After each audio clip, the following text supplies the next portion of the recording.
இந்த வீடியோவை வழங்குவோர் ஆரோக்கியா இயற்கை வைத்திய ஆலயம், இப்போது மதுரையில் and BROLL studios private limited. வாழ்க நலமுடன்.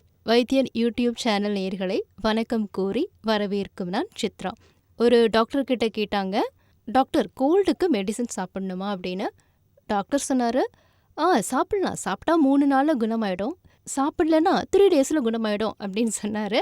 அதாவது கோல்டுக்கு நம்ம மெடிசன் சாப்பிட வேண்டிய அவசியம் இல்லை. ஆனால் 3 டேஸ் அப்படின்னு சொன்னாலும் அது பயங்கரமாக படுத்தி எடுத்துரும் இல்லையா? பட் அதுலேருந்து ரிலீஃப் கிடைக்கணும் அப்படின்னா நம்ம சுட தண்ணி குடிக்கலாம், அப்புறம் ஆவி பிடிக்கலாம், நல்ல வெந்நீரில் முகம் கழுவிட்டே இருந்தோம், அப்புறம் நல்லா ரெஸ்ட் எடுத்தோம் வச்சுக்கோங்களேன், கண்டிப்பாக குணமாயிடும்.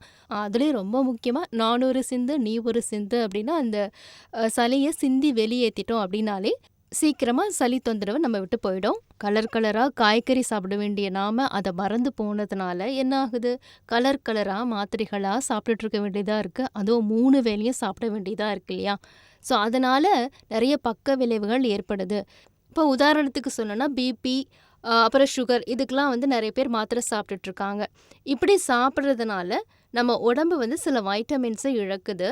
இந்த இழப்பு புதிய நோய்களை உண்டாக்குது அப்படின்னு சொல்கிறாங்க. அதுக்காக மாத்திரையை தவிர்க்க முடியாது இல்லையா? அதனாலே பல பிரச்சனைகள் வரதான் செய்யும். ஸோ அதுக்காக என்ன பண்ணலாம், அந்த பக்க விளைவுகளை எப்படி தவிர்க்கலாம், அதை உணவு மூலமாகவே எப்படி சரி செய்யலாம் அப்படிங்கிறது தான் இன்றைக்கி இந்த வீடியோவில் நாம் பார்க்க போகிறோம். மனநோய் தொடர்பான மருந்துகள், ஸ்டிராய்டு மருந்துகள் எடுத்துக்கிறவங்களுக்கு இன்சுலின் சமநிலை சரியாக இருக்காது. இதனால் உடலில் எனர்ஜி இருக்காது. இவங்களுக்கு இனிப்பு சுவையை தேடி தேடி சாப்பிட தோணும். அதனால் உடல் எடை அதிகரிக்கும். அதுக்கு இவங்க என்ன பண்ணால் உணவில் சில சேஞ்சஸ் பண்ணிக்கிட்டாலே இந்த பிரச்சனையை தடுக்க முடியும். டெட்ராசைக்ளின் மருந்து எடுத்துக்கிட்டால் அது உடம்பில் கால்சியம், மெக்னீஷியம், ஜிங்க், அயன் போன்ற தாது சத்துக்கள் உறிஞ்சப்படுவதை தடுக்கும். இந்த சத்துக்கள் உடலுக்கு கிடைக்காது. இதை உணவாக எடுத்துக்கிட்டால் கூட உடல் உறிஞ்சாது. அதனால தான் டாக்டர் சில மருந்துகளோட சத்து மாத்திரைகளும் எழுதி தராங்க. இதே போல தான் பென்சிலின், ஜிண்டாமைசின் கீழ்வாத நோய்க்கான மருந்துகள் போன்றவை ஊட்டச்சத்து குறைவை கூட உண்டாக்கும்.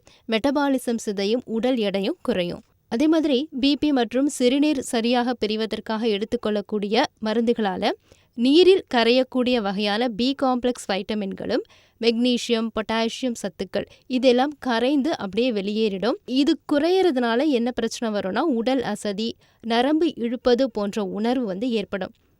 அப்புறம் ஹைப்பர் டென்ஷனுக்கான மருந்துகள் சோடியம், மெக்னீஷியம், ஜிங்க், பொட்டாசியம் சத்துக்களை குறைச்சிடும். இந்த மாத்திரைகள் சாப்பிட்றவங்க இந்த சத்துக்களை கூடுதலாக எடுத்துக்கிறதன் மூலமாக இந்த பிரச்சனைகளை தவிர்த்துடலாம். இதய நோய்க்கான மருந்துகள் தயமின் குறைபாட்டை உண்டாக்கும். மேலும் வைட்டமின் சி, பி காம்ப்ளெக்ஸ் சத்துக்கள் கூட குறையும். ஸோ இவர்களுக்கு இந்த சத்துக்களோடு கால்சியம் கூட தரணும். நம்ம உடம்புல CO-Q10 அப்படின்னு ஒரு சத்து இருக்குது. இதையும் சரியாக இயங்க இது ரொம்ப அவசியம்.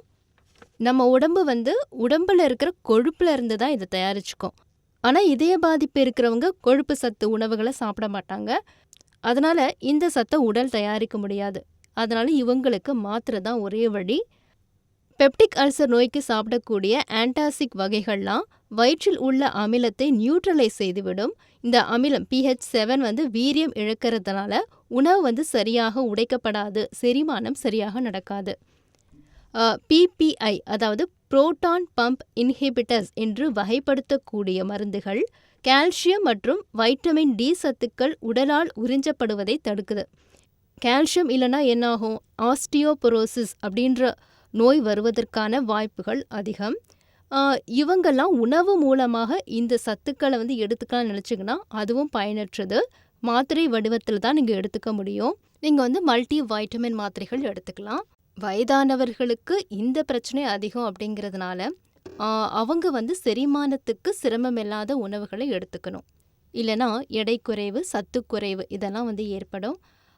அப்புறம் அடிக்கடி நெஞ்சு கரைக்கிற மாதிரி இருக்குது அப்படின்னு ஜெலூசில் மாத்திரைகள்லாம் அதிகமாக சாப்பிடக்கூடாது, நல்லதில்லை. சர்க்கரை நோய்க்கு சாப்பிடக்கூடிய ஹைப்போகிளைசீமியா அப்படிங்கிற மருந்து உடம்பில் இருக்கிற ஃபோலிக் ஆசிடை 7% அளவுக்கு குறைச்சிடுது. வைட்டமின் B12 14% அளவுக்கு குறைக்குது. இப்போ சொன்ன CO-Q10 அந்த அளவையும் குறைச்சிடும். இந்த சத்துக்களை உணவு மூலமாக இவங்க காம்பன்சேட் பண்ணிக்கலாம். இப்போ ஆன்டிபயாட்டிக் மாத்திரை எடுத்துக்கிறீங்க அப்படின்னா கண்டிப்பாக பி காம்ப்ளெக்ஸ் குறையும். அதனால் அதையும் சேர்த்து தான் நீங்கள் எடுத்துக்கணும். அதாவது இப்போ காய்ச்சலுக்கு ஒரு 4 நாள் ஆன்டிபயாட்டிக் வந்து நீங்கள் எடுத்துக்கிறீங்கன்னா அது சாதாரணம். ஆனால் இப்போ அறுவை சிகிச்சை முடிந்து அல்லது மற்ற காரணங்களுக்காக நீங்கள் தொடர்ந்து 1 மாதம் அல்லது அதை தாண்டிலாம் வந்து ஆன்டிபயாட்டிக் மாத்திரை சாப்பிட்றீங்கன்னா கண்டிப்பாக பி காம்ப்ளெக்ஸ் மாத்திரை வந்து நீங்கள் எடுத்துக்கணும். அதே மாதிரி சில ஆன்டிபயாட்டிக் மாத்திரைகள்லாம் வந்து வயிற்றில் இருக்கிற நல்ல பாக்டீரியாஸை கொண்டுடும். அதனால் சில பேருக்கு வயிற்றுப்போக்கெலாம் ஏற்படும். அப்போ நீங்கள் என்ன பண்ணணும், ப்ரோபயாட்டிக்னு சொல்கிறாங்க இல்லையா, அந்த நன்மை செய்யக்கூடிய பாக்டீரியா உள்ள தயிர்லாம் நீங்கள் சாப்பிட்டுக்கலாம். சரி, இவ்வளோ நேரம் வந்து மாத்திரைகள் சாப்பிட்றதுனால என்ன பக்க விளைவுகள் இருக்குன்னு சொல்லி அதையும் வந்து உணவு மூலமாக எடுத்துக்கிட்டு சரி பண்ணிக்கலாம்னு சொன்னோம். ஆனால் சில பேருக்கு அதுவும் முடியாது, மாத்திரைகளால் தான் நீங்கள் சாப்பிட்ணும் அப்படின்னு நம்ம சொல்லிட்டோம். இப்போ உணவு மூலமாக எடுத்துக்கலான்னா என்ன மாதிரி சத்துக்கள் எந்தெந்த உணவில் இருக்குது அப்படிங்கிறத இப்போ தெரிஞ்சுக்கலாம்.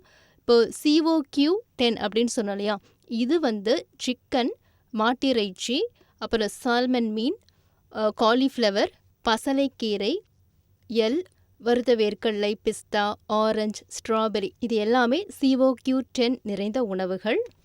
அப்புறம் ஜிங்க், இந்த சத்து வந்து இளம் ஆட்டிறைச்சி, பூசணி விதைகள், பாதாம், முந்திரி, வால்நட் இதிலலாம் இருக்குது.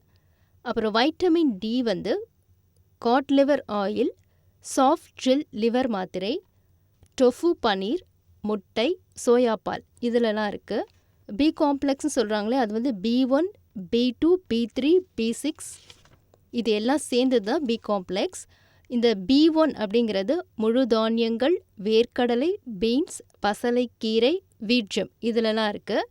B2 வந்து முளைக்கட்டிய தானியங்கள், பால், தயிர், கீரை, பசலைக்கீரை இதிலலாம் இருக்குது.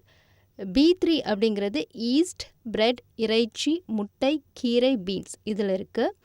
B6 வந்து மீன், சிக்கன், கேரட், பழுப்பு அரிசி, சூரியகாந்தி விதைகள் இதில் இருக்குது.